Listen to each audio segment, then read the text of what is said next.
Kakinada Sarpavaram junction వద్ద గల Swathi హెయిరింగ్ care centre 4వ వార్షికోత్సవం సందర్భంగా ఫ్రీ టెస్టింగ్ క్యాంపులను నిర్వహిస్తున్నట్లు సంస్థ అధినేత శ్రీనివాస్ నాయక్ తెలిపారు. కాకినాడ రూరల్ మండలం రమణయ్యపేట గ్రామంలో ఉచిత వైద్య శిబిరం నిర్వహించి చిన్నారులకు వినికిడి పరీక్షలను నిర్వహించారు. ఈ సందర్భంగా స్వాతి హెయిరింగ్ కేర్ సెంటర్లో ఏర్పాటు చేసిన మీడియా సమావేశంలో ఆడియాలజిస్ట్ శ్రీనివాస్ నాయక్ మాట్లాడుతూ 40 మంది చిన్నారులకు వినికిడి లోపాలను గుర్తించినట్లు చెప్పారు. అదేవిధంగా కొంతమంది చిన్నారులకు స్పీచ్ థెరపీలు చేస్తున్నామని, ఆపరేషన్లో అవసరమైన చిన్నారులను రెఫరల్ హాస్పిటల్స్ కు పంపిస్తున్నట్లు వెల్లడించారు. మనం ఐడెంటిఫికేషన్ చేసుకుంటే, ఎర్లీ స్టేజ్లో ఐడెంటిఫికేషన్ చేసుకుంటే అది మన లోపంగా భావించాల్సినంత అవసరం లేదు. ఎందుకంటే ఇప్పుడు నేను చాలామంది ట్రీట్మెంట్ చేసిన పిల్లల్లో స్కూల్కి వెళ్తున్నారు. నార్మల్ స్కూల్కి వెళ్ళడం వల్ల గేమ్స్లో పార్టిసిపేట్ చేస్తున్నారు. గేమ్స్లో పార్టిసిపేట్ చేసి వాళ్ళు రన్నింగ్లో ఫస్ట్ వస్తున్నారు, రైటింగ్లో ఫస్ట్ వస్తున్నారు, చదవటంలో ఫస్ట్ వస్తున్నారు, అన్నింటిలో ఫస్ట్. ఎందుకంటే ఆల్మోస్ట్ నార్మల్ పిల్లల కంటే ఇంకా బాగా రాణిస్తున్నారు వాళ్ళు. మనం ఎప్పుడూ ఒక లోపంగా భావించకూడదు. ఇలాంటి పిల్లలు మనం ఎక్కడ ఉన్నా, ఏదో ఉన్నా, ఇక్కడ సర్పవరం జంక్షన్లో ఒక ఇన్స్టిట్యూట్ స్టార్ట్ చేసి 4 సంవత్సరాలు అయింది. కాబట్టి ఇలాంటి పిల్లలు, వినికిడి లోపంతో ఉన్న పిల్లలు కానీ, మాటలు సరిగా రాకపోవడంతో ఉన్న పిల్లలు కానీ మీరు ఎర్లీ స్టేజ్లో ఐడెంటిఫికేషన్ చేయండి.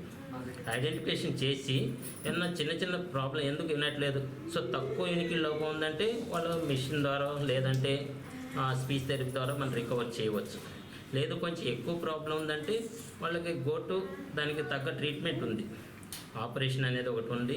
అది ఆపరేషన్ చేస్తే ఏమవుతుందంటే చాలా చిన్న గుండు సూది కింద పడిన లిజనింగ్ అనేది క్లారిటీగా ఉంటుంది అన్నమాట.